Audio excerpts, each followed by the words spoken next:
Okay, I just got done cramming as many hours into the Avengers game as I possibly could. I finished the single player story mode, and then I spent a week straight doing as many of those multiplayer missions as I possibly could. I think I finally have enough experience with this game to give it an open and fair review. Although, I still haven't finished my Ghost of Tsushima review yet, and that game did come out first, so it would only be fair to finish that one up first, so I guess I can push the Avengers review back until October.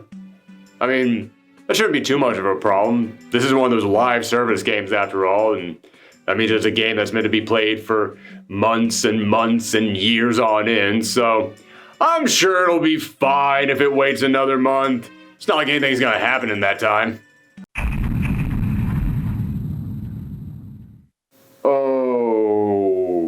Okay. So, apparently, the player base for Marvel's Avengers has dropped by 90% in the last month. In fact, the number of people still playing it on the PC has gotten so low, they're actually having trouble finding other players to match party members with. Not exactly a good thing for your multiplayer game. Your multiplayer game that is also a live service game, with the intention of people playing it for months on end. Oh man, I better get this review out now, otherwise people are going to forget this game even existed. Although, I could focus on all of our Halloween videos this month, and then wait until next month when their first update comes, because this is a live service game, which means it's going to receive continuous updates. And when that next update comes out, I'm sure that'll bring all the players back. I'm sure that everything is going to be fine after that update next month.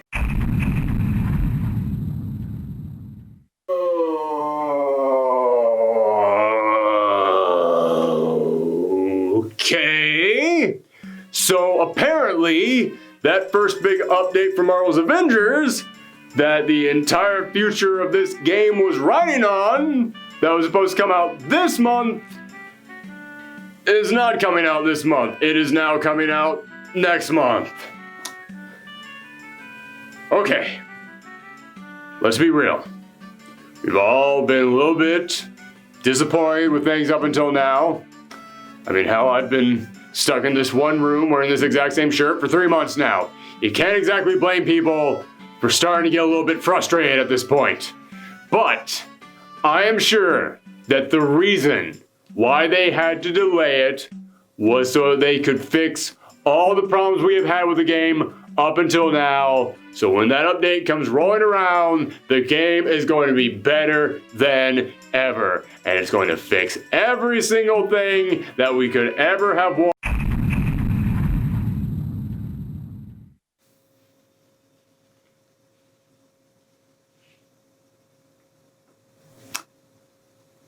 Okay,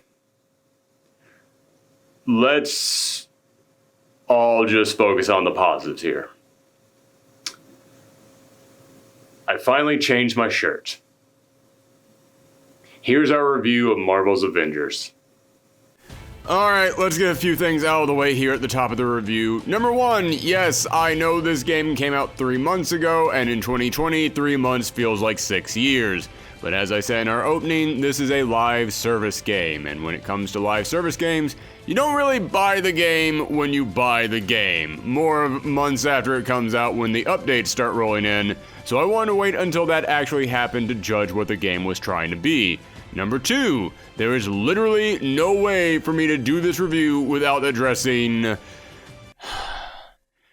everything around it, because we are all aware of everything around it. If you know anything about video games, you probably had a reaction just to seeing this title card that ranged from an eye roll to, oh my god, let's be real, this game had a rough lead up, haunted by controversies. The player base has dropped dramatically. Square Enix even said, yeah, we lost a ton of money on this thing, which is never a good sign when that information goes public. And you can't even sue me because I don't have money now. Meaning this is one half a review I'm obligated to do because I promised it on Twitter, and one half a look back / a venting session / just an opportunity to try and examine what the hell happened. And number 3, I will try to judge this game objectively. Up to a point. I am letting you know right now, I do have something of a personal stake in this game. And yeah, I'm not going to be able to hold that off forever. But let's start with the story. The Avengers are attempting to open a new base on the West Coast when they're attacked by the Taskmaster. Their ship's power source starts going crazy and explodes, leaking a gas known as the Terrigen Mist across San Francisco that ends up transforming many residents into a new race of superpowered beings known as the Inhumans. Captain America dies in the explosion. Oh no, I'm sure he's totally dead and not going to come back as a third act reveal. How tragic. And the world blames the Avengers for all of this, and the team is forced to disband. Cut to several years later, and the Avengers have all gone missing, while a new organization called AIM has apparently taken over law enforcement across the country, and they're hunting down the Inhumans who were created on A-Day, as it's come to be known.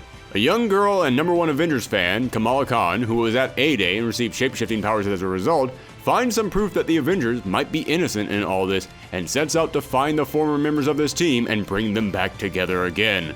Now, this story evens out to being okay. It's not bad. In fact, there's some things in here that I really like. The first of which being, well, the length. When Crystal Dynamics announced that this game was going to have a full-length single-player story mode, I'll admit, I didn't believe it.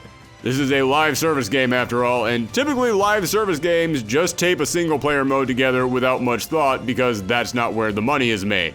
No, live service games make their money in the post-game co-op missions where you can grind for years to get cool stuff, or you can just pay them up front for character passes to get these items quicker, and oh boy, we will indeed get back to that, don't you worry.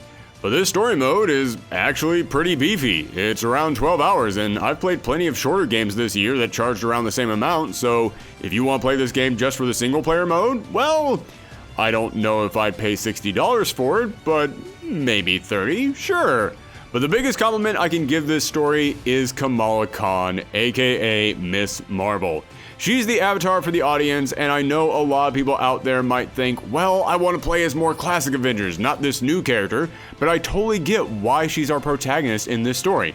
This is an Avengers game, so they're assuming that you, the audience, is an Avengers fan, and this protagonist is the world's biggest Avengers fan. I get it.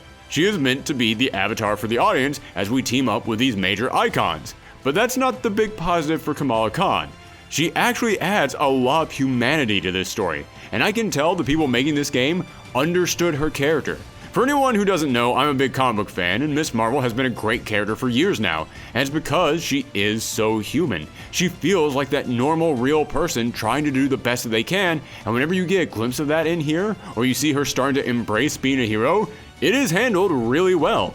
I will admit they do play into her whole fangirl angle a bit too much, and they exaggerate it too often, but I can't be that upset with it because, well, have you seen the other characters in this game? Everyone is exaggerated. Every line out of Captain America's mouth is, "I'm American. Did you know I was in World War II?" So no, I'm not going to single Kamala out on this one. Also, much smaller positive, but one that I have to point out, Kamala's dad, Yusuf, is one of my favorite parental figures in comics, and man did they nail him in here. The relationship between him and his daughter is just perfect, and any moment that the two of them had together is the high point of the story. And as for the rest of the Avengers, it might take them a while to all come together, and as I said, on their own, everyone is massively exaggerated caricatures of themselves, but when you see them actually interacting, they really do have good chemistry. There's some really solid moments between them as teammates and just as friends. So yes, there are several positives that I can give this story. But remember how I said it all evened out to being okay? Yeah, if there are positives, that means there have to be negatives too. And the biggest negative of it all is this story is so dated. We know that Crystal Dynamics has been working on this game for about 5 years, and you can tell the first thing that they did was write the story, and then didn't proceed to update it in the remaining 5 years. The biggest example of this is, of course, with the Inhumans themselves. Now, I'll admit this won't hit everyone like it did me, but if you're not a comic book fan, then let me fill you in on what I'm talking about. So the Inhumans in Marvel Comics were basically an ancient civilization living on the moon. Think Game of Thrones, but in space. And whenever an Inhuman reached a certain age, they would be exposed to the Terrigen Mist, which would give them superpowers. However, a few years ago, Disney owned the movie rights to every Marvel character except for Spider-Man, who was owned by Sony, and the X-Men and Fantastic Four, who were owned by Fox. Now, Sony and Disney had worked out a pretty good deal, but Fox was taking a big cut out of the merchandising for the X-Men, which is where a lot of the money for superheroes is made, and they were not going to let those mutants go. So the people over at Marvel Comics said, hey, do we have any other races of people who transform and gain amazing powers at a certain age? Oh, hello, Inhumans! So they completely changed the Inhumans around from the space royal family into people living among us who may one day transform if exposed to a mysterious gas. In other words, they just made them the X-Men. And it wasn't even subtle. They were flat out ripping off everything about the X-Men, and that would be bad enough, except Marvel had no idea how to subtly slide this idea along. They told us, you now love the Inhumans, and they weren't taking no for an answer. These new Inhumans were everywhere, and I mean everywhere. Even in books that had absolutely zero to do with anything close to the Inhumans, now had to stop to keep bringing up the Inhumans.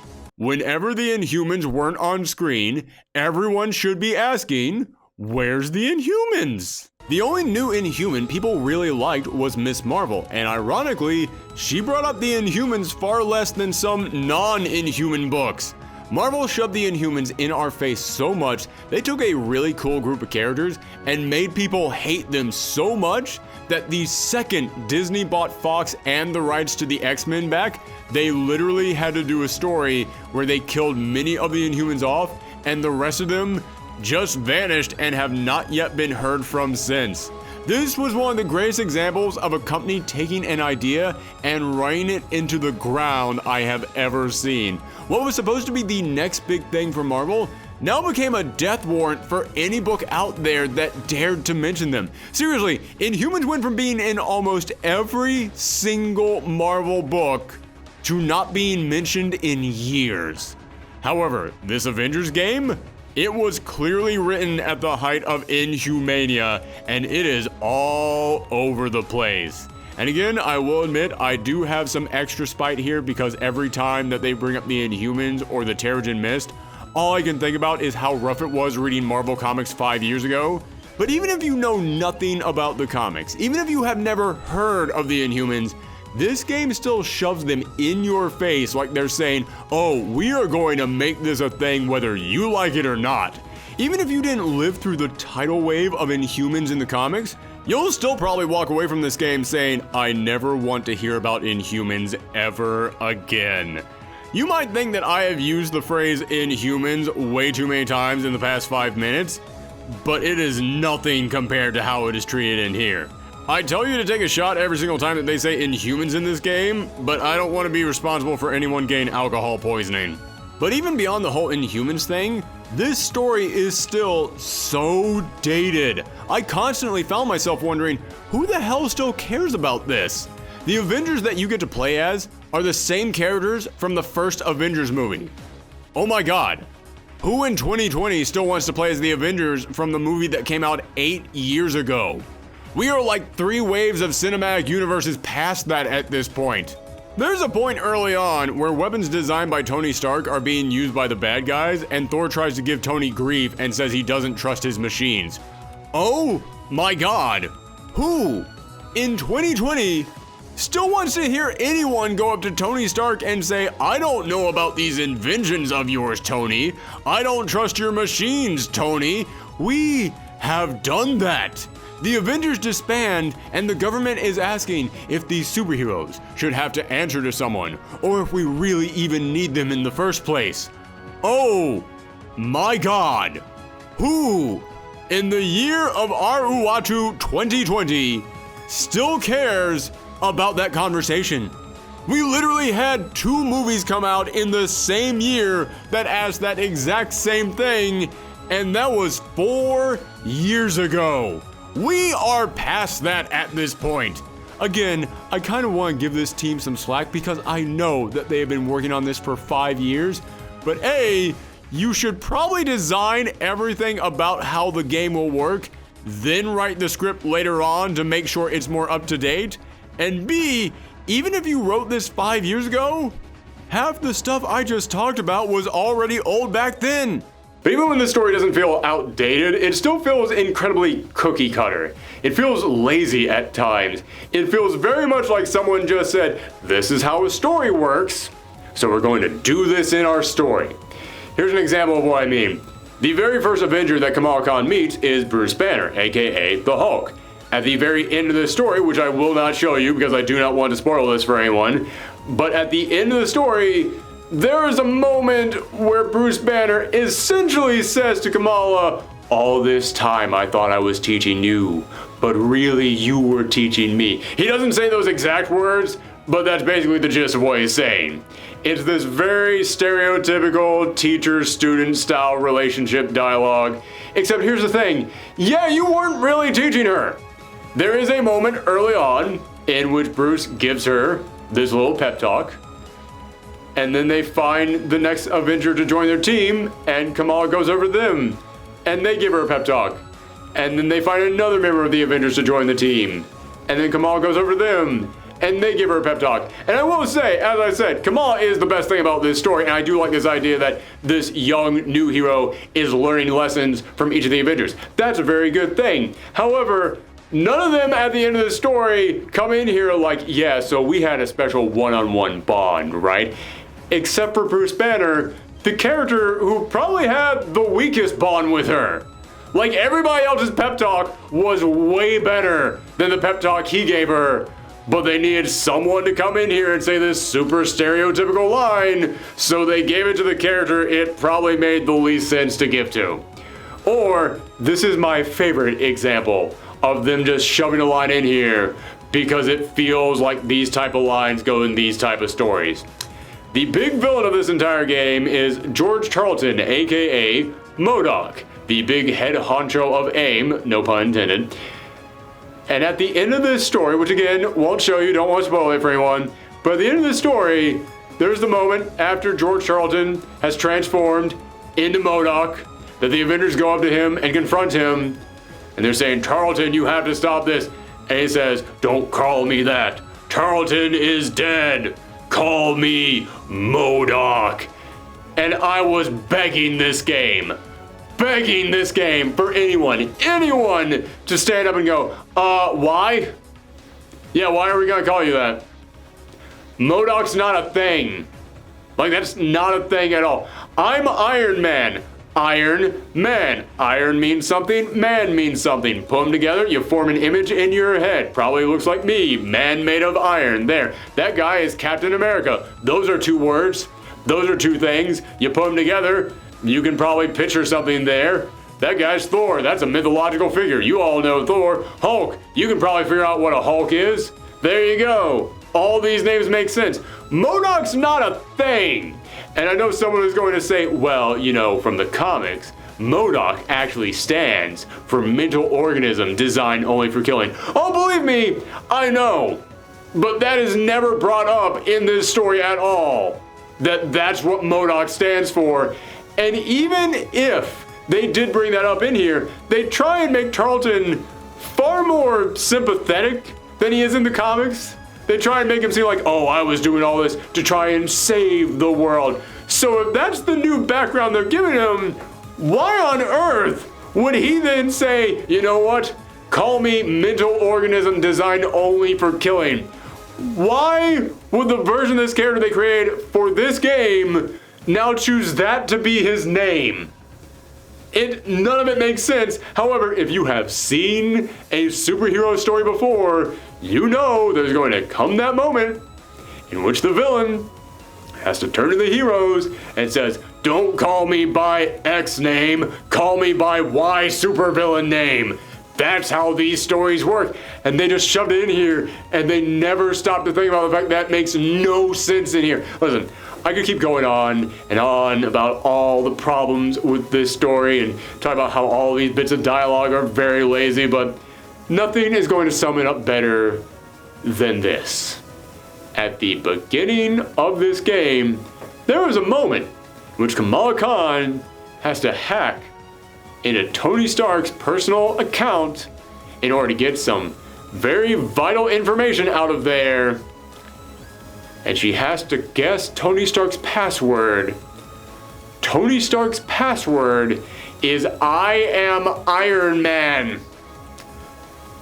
Doesn't that feel like it was a placeholder that they put into the script because they couldn't think of anything better? And then they said, oh, don't worry, we'll come back to that later when we actually think of something else. And then they forgot about, and it wasn't until they were all in the recording booth and the actress playing Kamala Khan actually said those words out loud. And then someone on the other side of the glass went, oh my God, we never changed that. Just roll with it. Just roll with it. It's that level of lazy. Now, after you beat the story mode, you'll open up what the real meat of the game is, or at least what the intended meat of the game is, and that's all the multiplayer missions. Now, they kept telling us for a year that these missions would have a wide variety of objectives without ever telling us what those objectives were. Are you clearing out a bunch of bad guys? Do I have to race to a location? Are you playing capture the flag? Is there a payload I have to move? Do I have to make my way up slime climb? What exactly are you doing? Well, after playing the game, I can say, yeah, there is indeed a wide variety of objectives.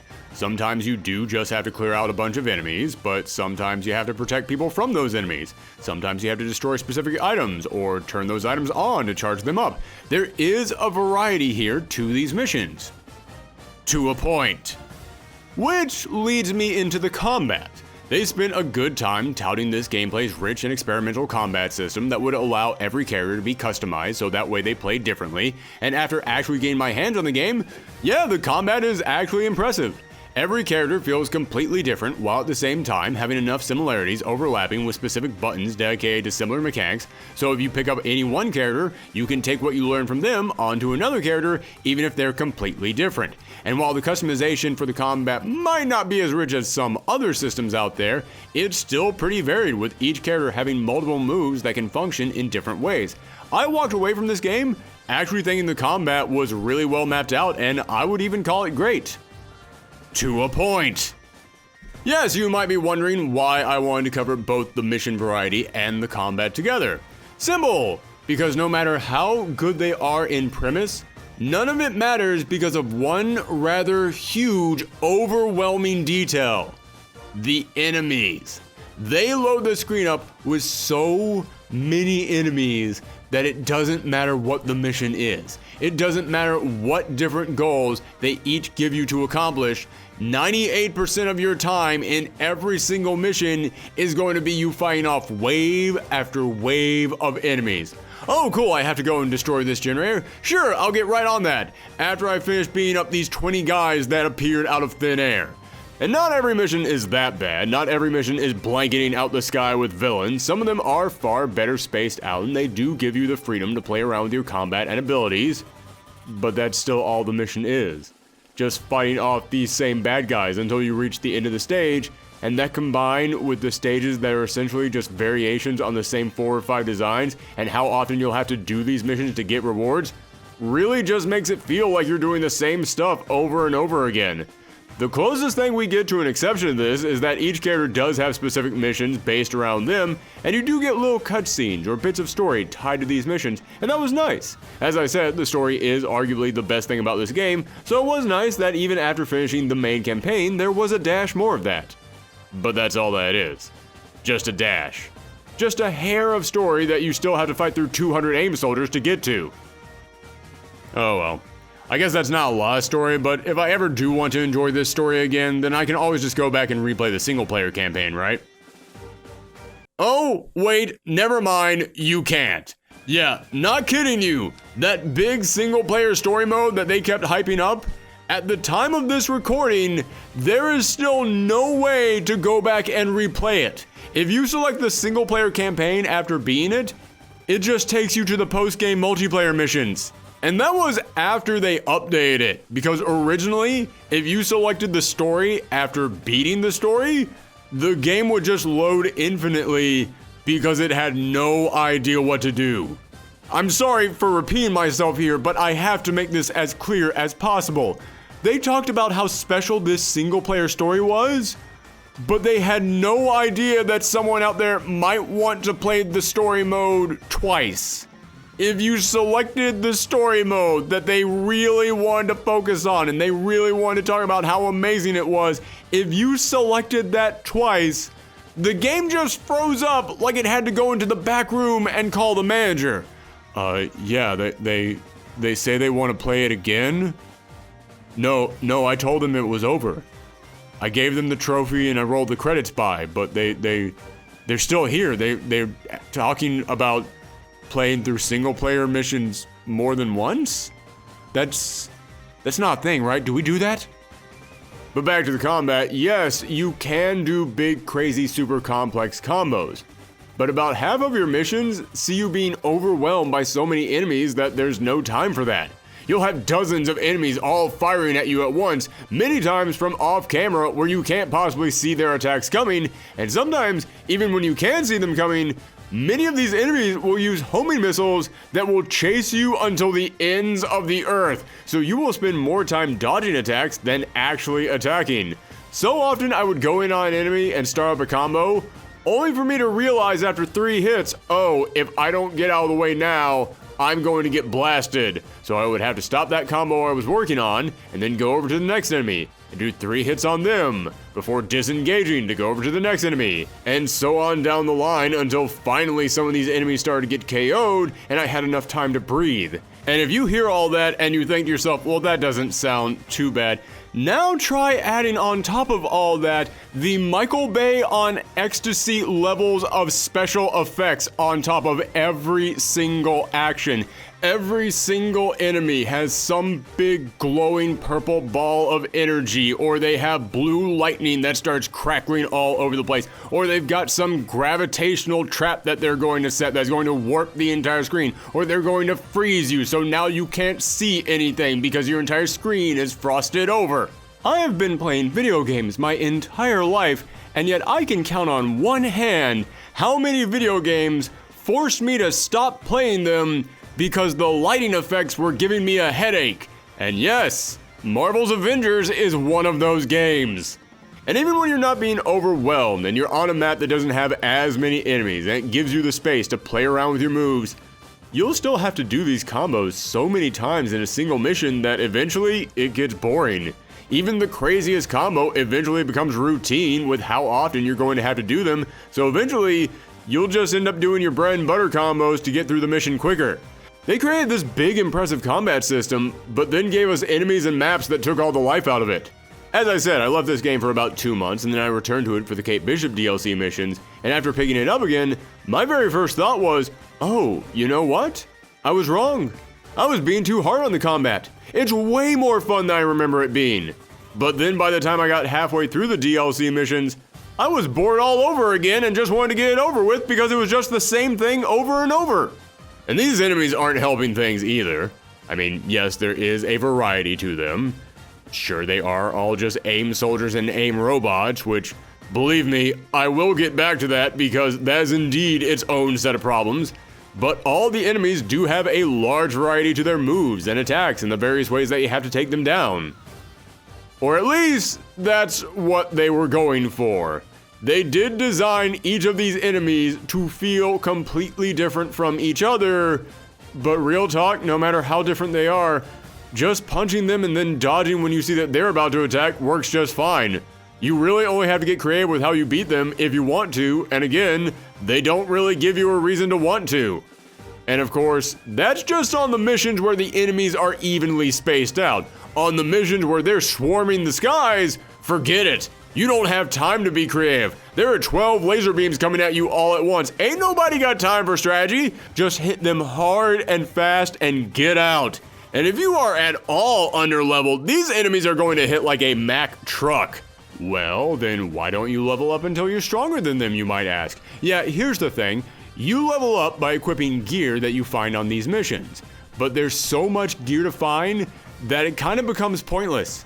Yes, you can boost your power up and give yourself special abilities linked to each of these gears, but after 2 more missions, you'll already have found gear that is more powerful than the gear that you currently have equipped, so you're just going to toss out that old gear with that special ability before you even have time to learn how that power works or get attached to any one piece of gear.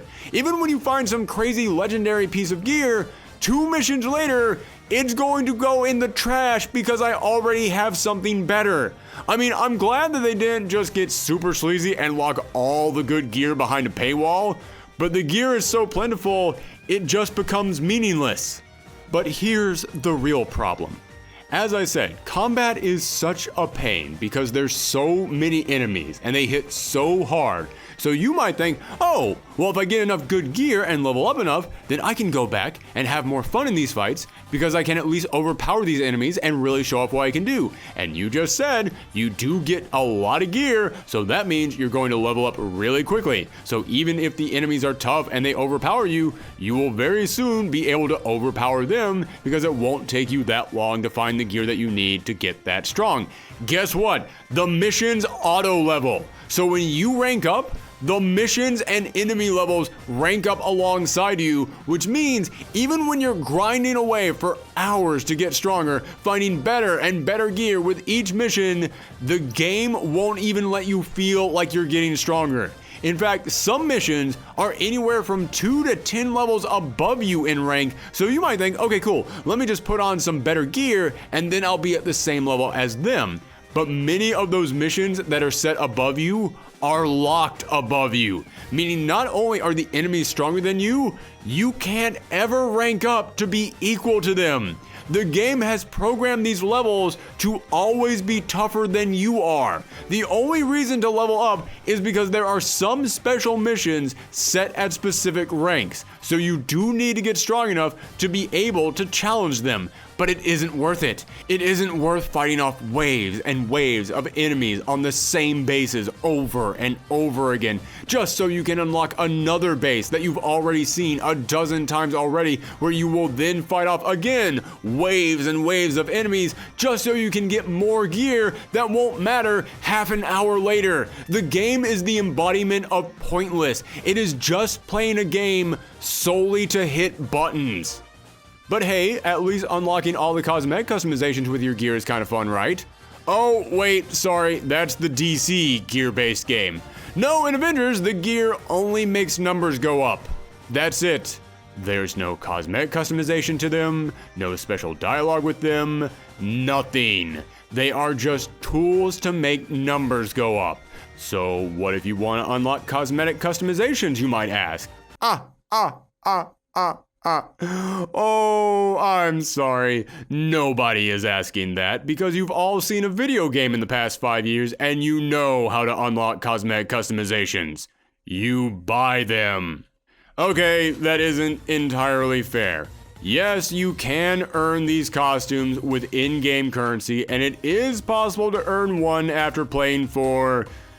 well, for me, it was about 10 hours, so make of that what you will. I'd say it's not worth it, but I'll let you decide how much your time is worth. Point is, yes, if you want to get these costumes, especially if you want to get multiple costumes for each character, then the only feasible way to do that is just to spend cold, hard cash. And to say this game is sleazy with these microtransactions is an understatement. Hi there everyone, I'm Lyle Services, and I'm here to tell you that the fine people over at Crystal Dynamics have hired me to come on board and ensure that you get the most profitable, the most enjoyable experience from your Avengers game. Now you see, most video games will sell you a character pass, where for a small fee, you'll earn different rewards as you level up. But I'm here to say forget all that. On Marvel's Avengers, we're taking that to the next level. We're not going to sell you a character pass. We're going to sell you 6 character passes, one for every single character, ensuring that you get 6 times the fun. Now, I know that when you go into a new video game, the new in-game store can be confusing. So to ensure that you understand it inside out, we have graciously included in the story mode a mission where you will be required to go to the in-game store and make a purchase.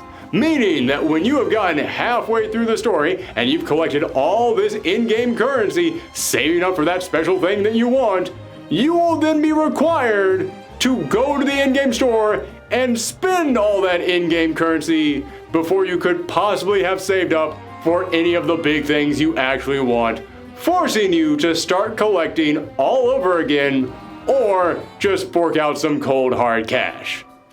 And yes, that is really sleazy. And I say that as the cartoon character that we created for this show, specifically to point out when game developers are being extra sleazy. I'm sure glad I don't actually have emotions, otherwise I'd probably feel sick. But let's say you don't want to spend money on any customizables and you want to earn them in-game. Well, then you'll have to do these missions over and over, and while you're doing them, you'll be achieving sub-missions set up by various factions, such as S.H.I.E.L.D. or the Inhumans. And I have no idea who played through this and thought, yeah, this is fine. This is exactly how this should work. You have multiple bases, and each is dedicated to these factions, but only specific things are at each base, meaning you will need to travel around to achieve specific goals, meaning you're going to be looking at a lot of loading times.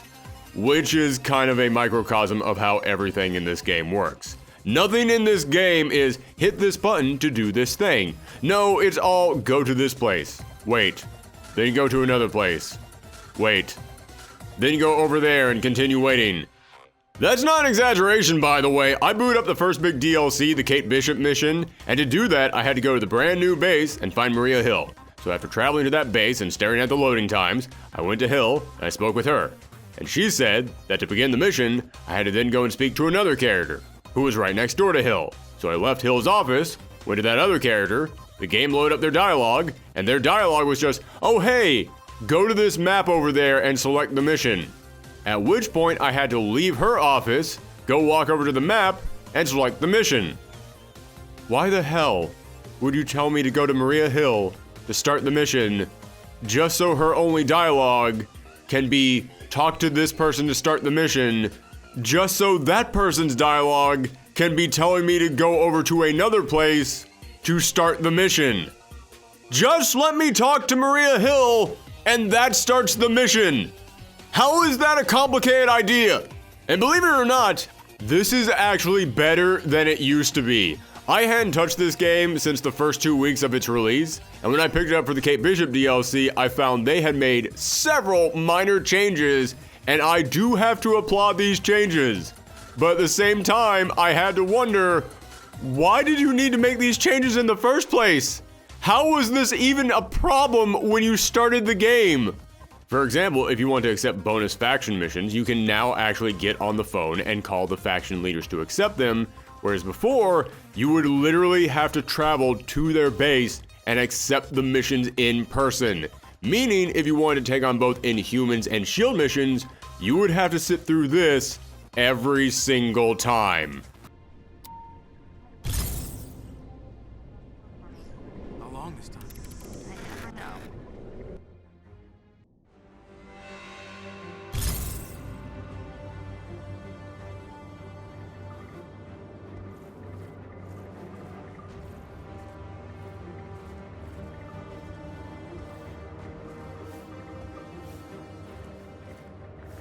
And anytime that you rank up in a faction, you'd get rewards. Would those rewards be delivered to you instantly? No, you would have to walk over to the shop that gives you the rewards, which you still have to do, but at least now the shop is one room over from the mission givers.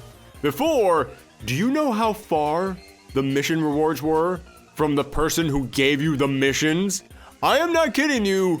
This is the actual trip you would have to make every single time you wanted to get your rewards. Good work. Keep this up and I might start sleeping again.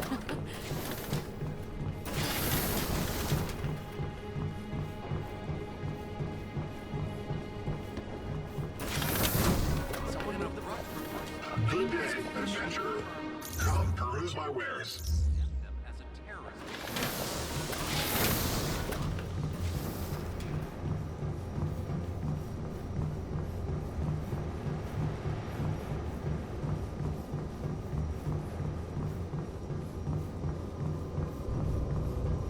think a giant robot rising out of San Francisco Bay would have made the front page. Hello there! Hey, come on over! Why, in all of Square Enix's infinite wisdom, would they make it so that after I accept the missions, I then have to walk a football stadium away to get my rewards? Could it have something to do with the fact that, I don't know, the in-game store is located directly between these two locations, meaning you'll have to walk past it over and over again, almost as if they're trying to tempt you into stopping there? I don't want to sound paranoid, but I would not be shocked if that was the reason why. Also, this is an incredibly small nitpick, but I hated these store vendors and quest givers. They only have two modes: undying devotion and endless praise to make you feel special for playing the game. Seriously? You're the best. Seriously? You're the best. Seriously? You're the best. Or hipster Williamsburg barista. Not gonna fund my coffee habit? Really? Then again, that last one isn't unique just to the vendors. Everyone in this game isn't just quirky, they are overwhelmingly quirky. I hate the phrase try hard. I think it's thrown around way too often, but you can tell from every bit of dialogue where a character is trying to sound cool that these writers were trying so damn hard to make everyone young and hip and super likable. Every time that a character tries to be quirky, it just screams a room full of old writers saying, "This is what the kids think is cool, right?" Who you gonna call? Ghostbuster! I understood that reference. So, okay. As you can see, there are many problems in here. The overwhelming enemies, the crummy microtransactions, the awful leveling system, and after being away from this game for several months and returning to it for this video and to check out the new missions and updates, yeah, there have been minor improvements, I will give them credit on that, but the big problems are all still there. And there is still so much more that I haven't even talked about yet. I haven't even talked about how this game looks, and about how bland most of the colors on the levels are, giving them all a largely washed out and muted tone that downplays how big and bombastic this should feel and making every single level have the exact same tone to it. I haven't talked about how bad some of these costumes are, making me wonder if they made them look bad on purpose to encourage you to buy the extra costumes that honestly aren't very good either. I mean, Clint Barton looks like a skinhead in a burlap sack. Who approved that? And this Thor costume, listen, I know it's supposed to be a throwback to his classic costume, but is it supposed to look like a grown man wearing a bad children's Halloween costume?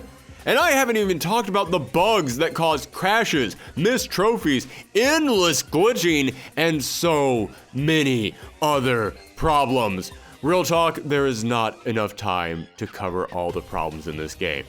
But there is one problem with this game that I haven't heard anyone bring up, and it's a problem I feel I am very qualified to talk about. Earlier, I mentioned that I was a big comic book fan, but what I didn't mention is that specifically, I'm a big Avengers fan, and I don't just mean I like the movies. No, I love the movies, but I have been a fan of the Avengers comics since I was a kid.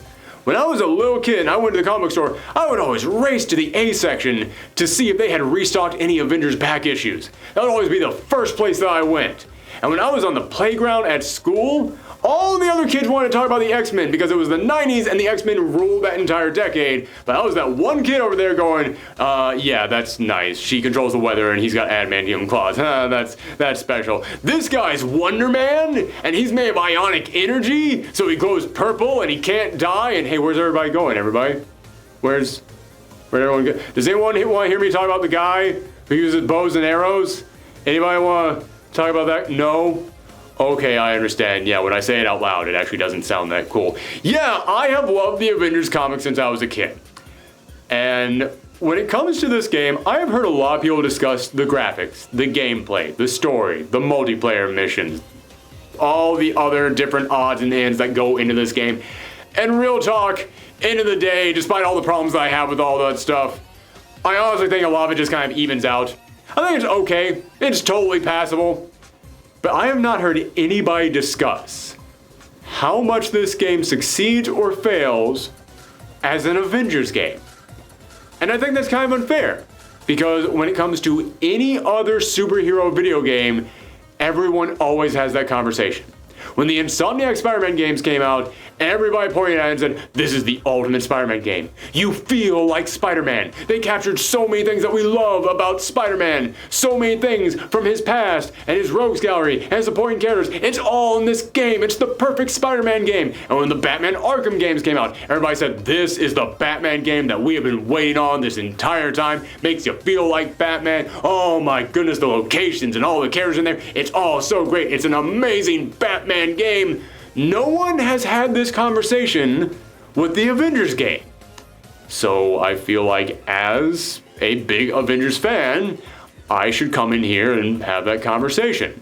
And speaking as an Avengers fan, this game sucks!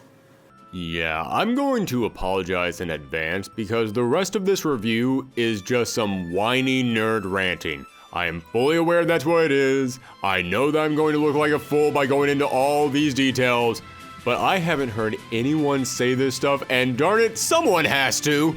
I already mentioned that the roster of this game is just 5/6 the roster of the Avengers from the movie, but I have to come back to that because do you know how many Avengers there are? I get that you want this to be a live service game, so you want it to be updated continuously for years, but you could have tripled the starting roster and still not even been close to running out of characters. Yes, as I said, each character plays very well and feels unique while sharing enough similarities with each other to be accessible, and that's great, and I understand that took time to program for each character. That could not have been easy, but I can say literally the same thing about fighting games, and if you spent 5 years hyping up a AAA fighting game, and then it launched with 6 characters on the roster, and then they charged you $60 for it, people would riot. Where are all the other big names? Where's the new hotness? Where are the obscure grabs that make fans pop up and say, ooh, that character? Yes, Miss Marvel is nice, good pick, works very well for the story, and it did surprise people when she got announced. But again, for the size of this game, for how long you worked on it, for how long you want people to play it, where the hell is Captain Marvel, Black Panther, Falcon, Scarlet Witch, Vision, Wonder Man, Luke Cage, Ant-Man, Wasp, Moon Knight, She-Hulk, Hercules, Spectrum, Mockingbird, Black Knight, hell, I will even take Darkhawk at this point. I heard a lot of people complain that this game should have been a single-player only game and they shouldn't have focused so much on multiplayer, and speaking as someone who far prefers single-player games to multiplayer games, I completely disagree with that. It's the Avengers. It's Marvel's biggest superhero team. Hell, thanks to the movies, probably the biggest superhero team on the planet. Yeah, this should absolutely be a team-based game. But if you're going to be a team-based game, you have to give me enough characters to make interesting teams. I know you want to get that live service return business, but you have to give us enough characters at launch to make us want to return. Each team is made up of 4 characters, so you launch with only 6? There is no chance for variety here. Heck, you only have 1 character with healing powers on a team-based game. So either someone picks Miss Marvel or you have no medic. Who thought that was okay? Overwatch went for the exact same live service team-based market that you're going for, but they launched with 21 characters. They didn't start the game with Tracer, Reinhardt, Lucio, and Widowmaker and said, okay, cool, $60 please. And yes, we are now starting to get these new characters rolling in, but am I the only one who sees a big problem right off the bat here? The first character up is Kate Bishop, aka Hawkeye. Cool, Kate's awesome, nice, fun, new choice there, didn't see it coming. And the second character is Clint Barton, aka Hawkeye. I'm sorry. So this game that is desperately needing new characters has 2 new ones lined up, and they're both different versions of the same character? Hi there, loyal Avengers fans. We have heard you all, and we understand that you have gotten sick of those same characters that we gave you to play with in the beginning, and you're ready for some hot, fresh, new Avengers. Well, don't worry, because your very first new Avenger is Hawkeye. And don't worry, in case you're not a fan of Hawkeye, then that's no problem at all, because the next character up is Hawkeye. And I know someone is going to say, well, they weren't supposed to be the first two characters. They confirmed that Black Panther was supposed to be first, but with the passing of Chadwick Boseman, they thought would be in bad taste. You know what? Good point. Black Panther was supposed to be the first character. And the reason why he had to be delayed was because of something tragic that was completely out of the hands of this studio and was actually probably a smart idea on their part to delay the character. I completely understand that. However, that still means that the second and third characters were both going to be Hawkeye. Yeah, that's still a problem.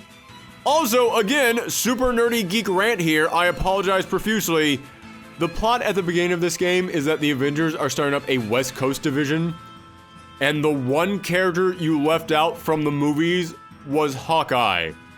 The guy who literally founded and led the West Coast Avengers team. Also, while I am whining about tiny little geeky nerdy things, now that I've gotten to play as Kate, I have to ask, what the hell did you do to Kate? Why does she have a sword and teleportation powers? You didn't program Kate Bishop into this game, you programmed Deadpool. In fact, you know what, screw it, I've already started, might as well keep going now. While I'm stuck on Hawkeye, the villain of Clint's storyline is going to be the Maestro? The Hulk from the future? Okay, you know something? The Maestro is a cool idea. He is a really good pick to be a villain for a mission in this game. Gotta give you points on that. But for Hawkeye's story? No! That is an awful choice! Why the hell are you shoving a Hulk villain into Hawkeye's story?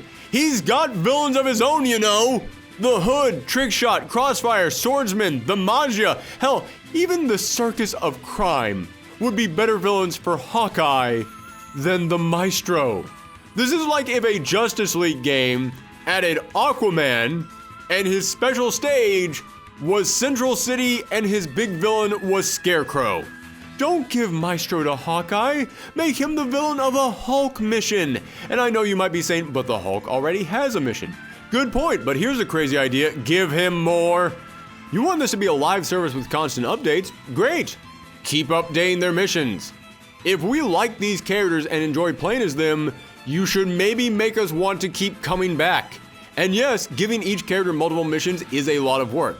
But to repeat myself from earlier, 95% of these missions are just fighting waves of the same enemies again and again, so it's not really as much work as you might think. And of course, that brings me to the villains. Oh, okay. I know, I ranted about the small selection of playable characters for an Avengers game, but holy crap. Nothing can top the dismal selection of villains. This might be the worst collection of villains I've ever seen in a superhero video game. In the base story mode, you get Taskmaster, Abomination, Monica Rappaccini, who, real talk, I know in the comics she's the Scientist Supreme of AIM, which is a big important title.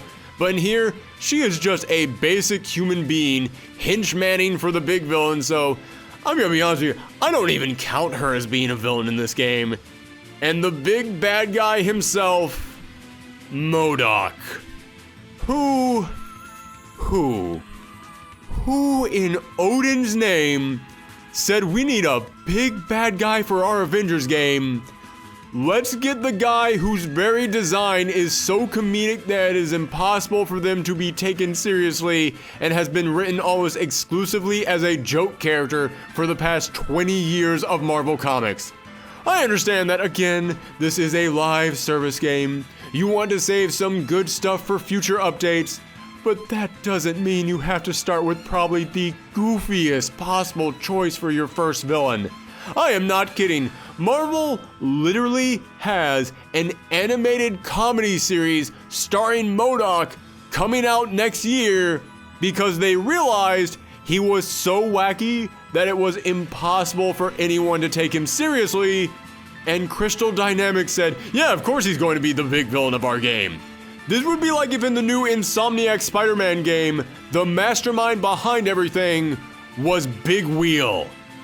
And again, just more nerdy, angry ranting here. I know that sounds stupid and pathetic. I will continue to apologize for this and thank you for sticking with me, but I do just have to get this stuff off my chest.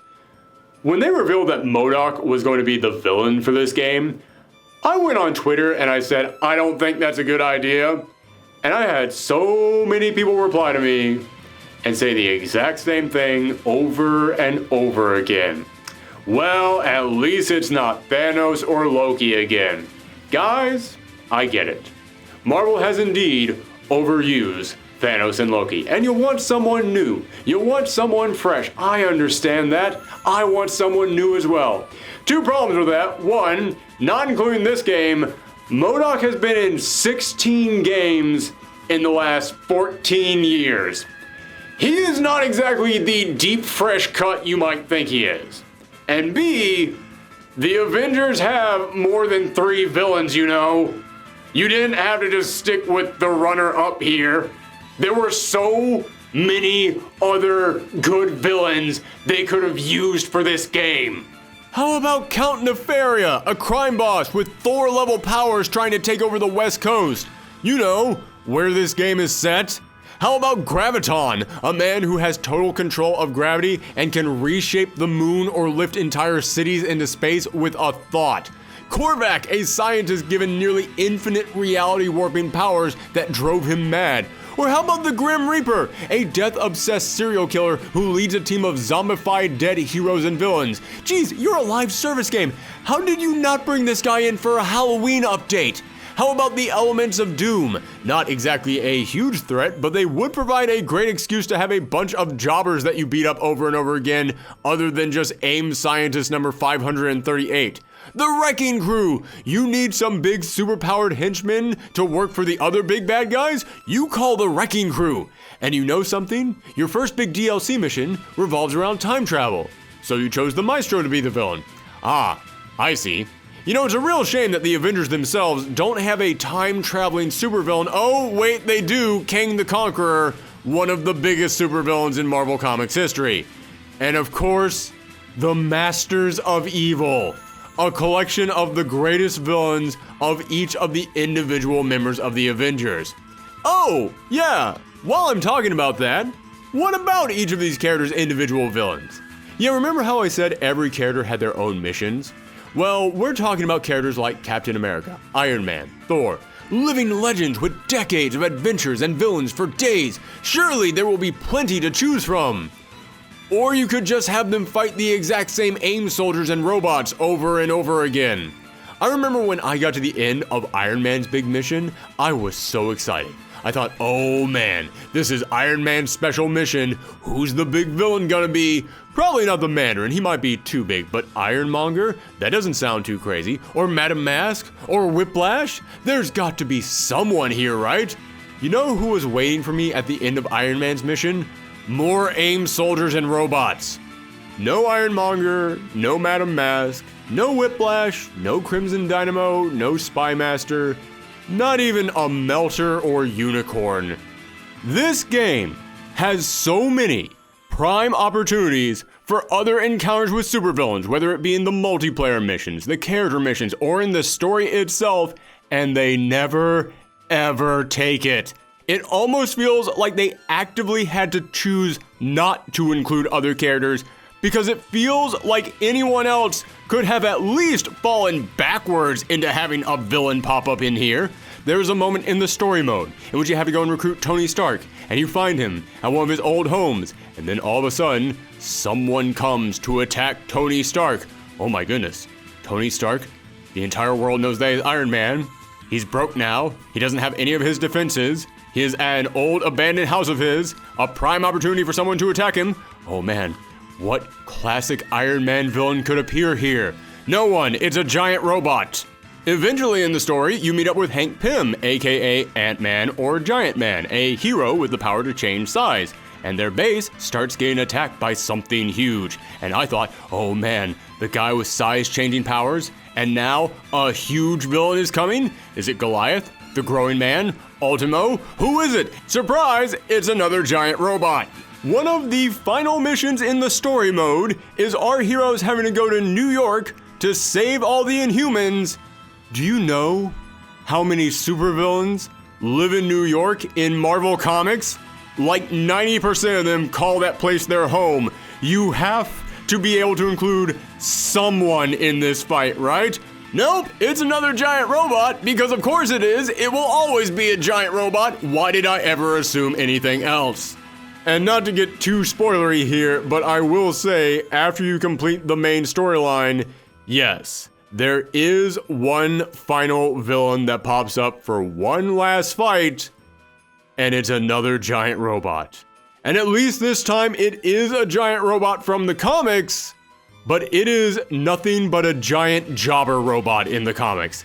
It is the equivalent of if they made an X-Men game and the big final boss fight was against one single Sentinel. That's it.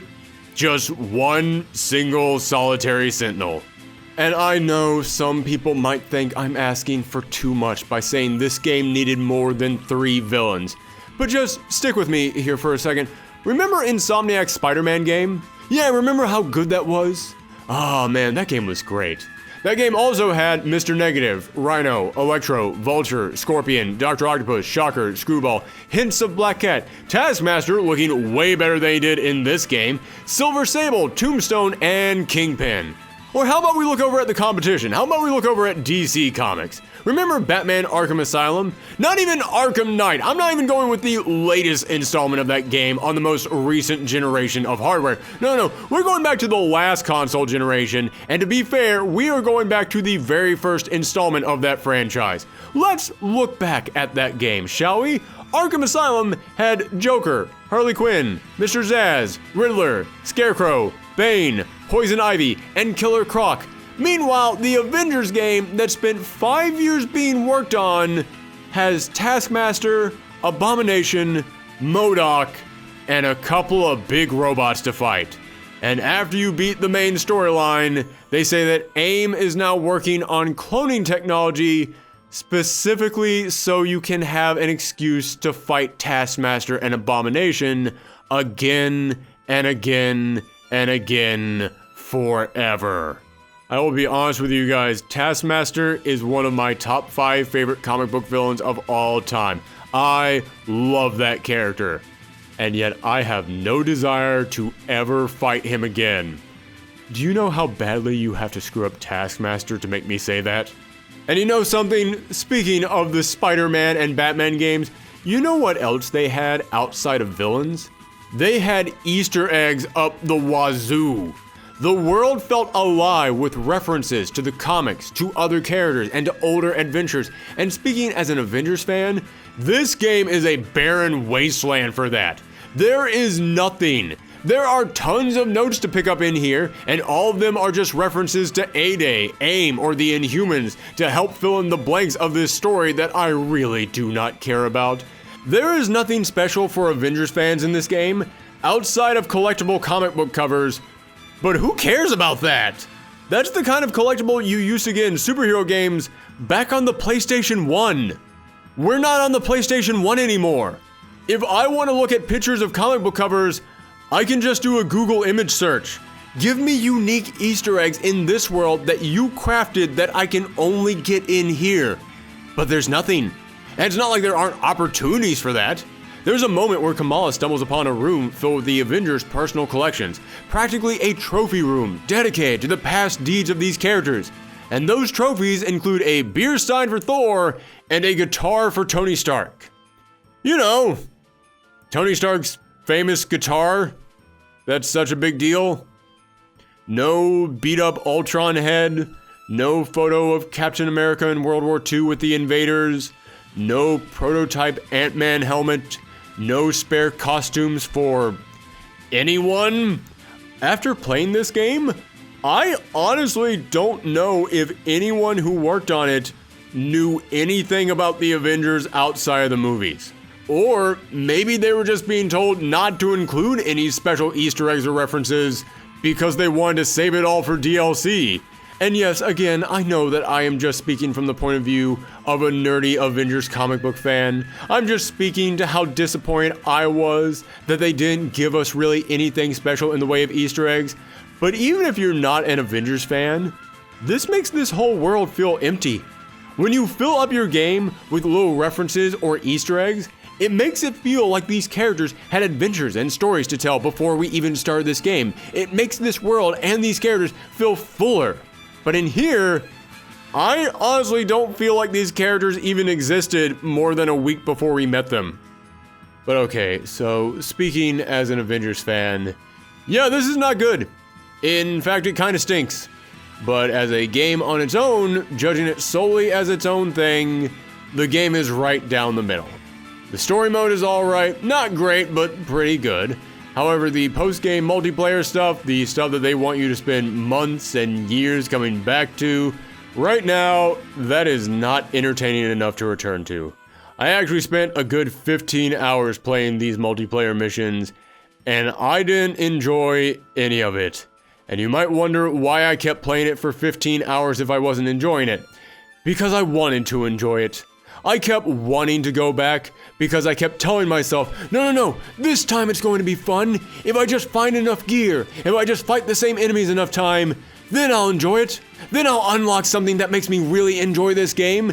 And eventually I had to tell myself, yeah, that's not going to happen. But after everything that I have said, before we get into our score here at the end, I know that a lot of people out there do enjoy this game.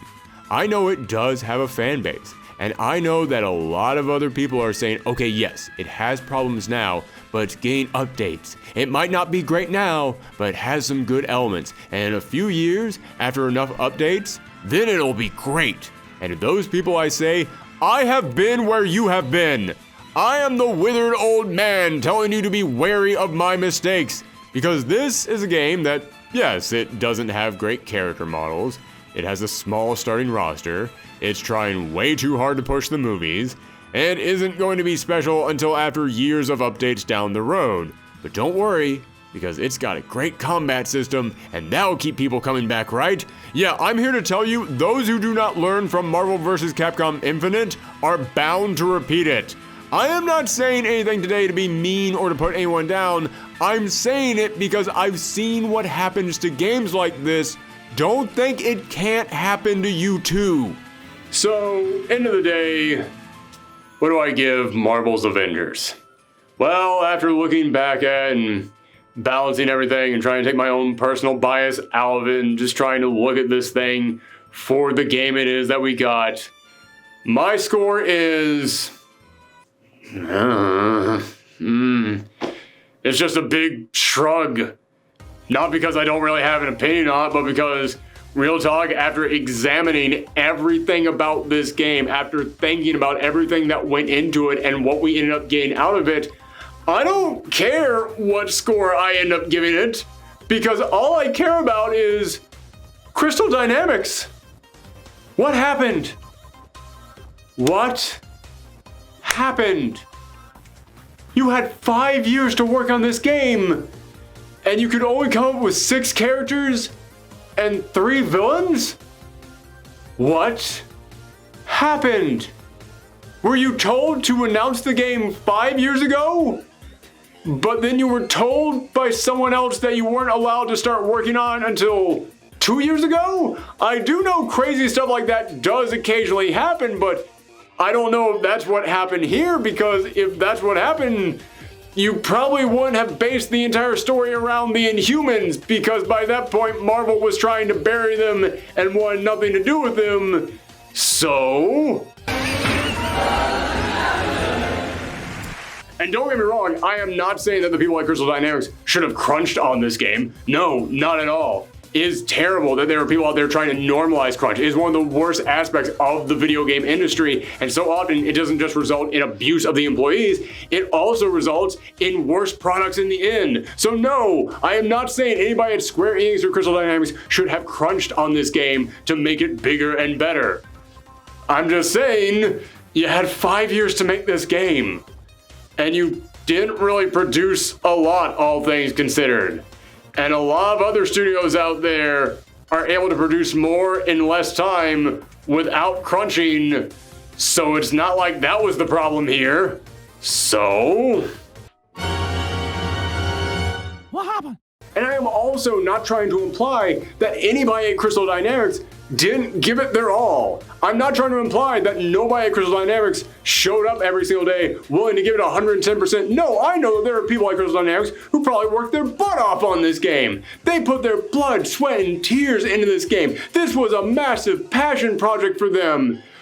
But if that is the case, someone else had to have dropped the ball massively along the way.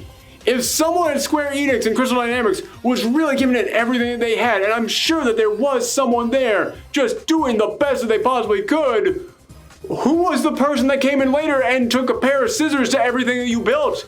Who's the person who came in here and said, no, that's all the fun stuff, take all that out. Make sure that you don't put that good stuff in there. Someone had to have done it, so...